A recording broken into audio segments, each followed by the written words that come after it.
National Team Possible First 6, CC Angel Perfect Duo, Skills Explained, Gia for Captain, Coronel Display lang, finally Dream Team ng Pilipinas.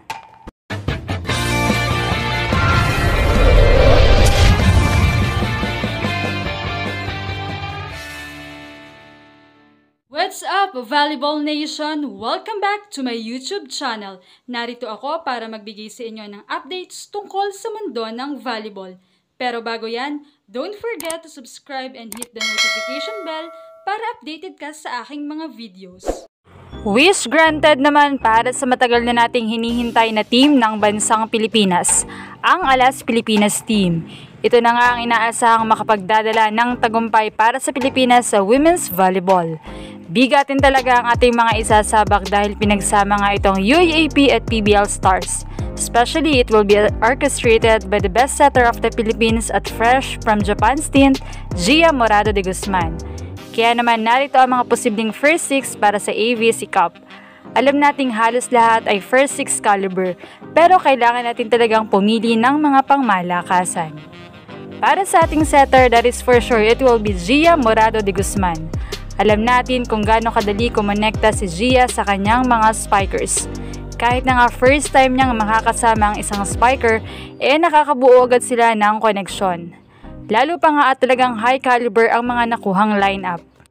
At para sa mga nagtatanong kung bakit si Julia Coronel ang kinuhang backup setter, first of all ay hindi naman siya kukunin sa national team kung hindi siya nakitaan ng potensyal.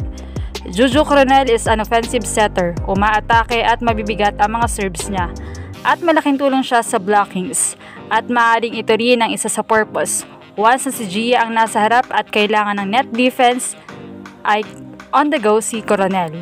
Inamin din naman kasi ni Gia na isa sa mga weakness niya ay ang blockings, since hindi rin siya katangkaran. For middle blockers, Gagate and Fifi Sharma would be perfect. Mula sa kanilang performance sa Dalasal ay talagang masasabing they have the skills, they have the guts at ang energy na nabibigay nila, especially mayroon silang mahusay na setter na for sure ay makakabuo agad sila ng koneksyon. Malaking tulong sila sa blocking, especially may height at timing. Ensayo lang talaga kahit sa maikling panahon. And syempre, kapag nag-off sila ay mayroon namang Palomata and Nunag na experience na rin pagdating sa international games. For opposite spiker, since ang ating UAAP champions as best opposite spiker and the finals MVP Alyssa Solomon ay nag-beg off, kanina and Aya and Faith could play opposite. Faith and Aya used to play this position and kanina is good for blockings since original position niya ay open, pero kung ilalagay siya sa opposite ay makakatulong siya sa blockings. She proved a lot at deserving siya sa spot ng national team. At sa tulong ng mga teammates nila, for sure magdi-deliver siya. Just like Maylin Paat na mahusay ring opposite hitter na mabilis kumonekta kay Gia ay kayang-kaya rin nila. Para naman sa libero, Nierva and Makandili Katindig ay pwedeng-pwede. Nierva ay sa receiving libero and Makandili ay digging libero. Especially, pareho silang may napatunay na at masasabing dalawa sa pinakamagagaling na libero sa bansa.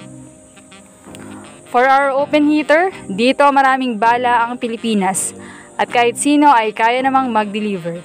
Pero kung porsentuhan lang ang pag-uusapan since nag-back out si Belen, it could be Karina and Sisi since mayroon naman silang depensa at syempre mayroong opensa.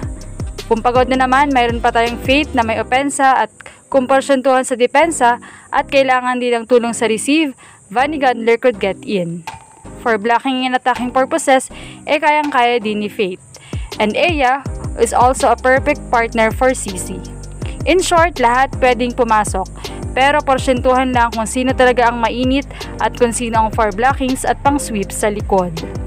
Hopefully ay maganda talaga ang journey ng ating national team at for sure papalag naman sila. Kaya naman good luck, Team Pilipinas, Alas Pilipinas. Anong masasabi niyo dito? Leave a comment below. Thank you for watching and don't forget to subscribe.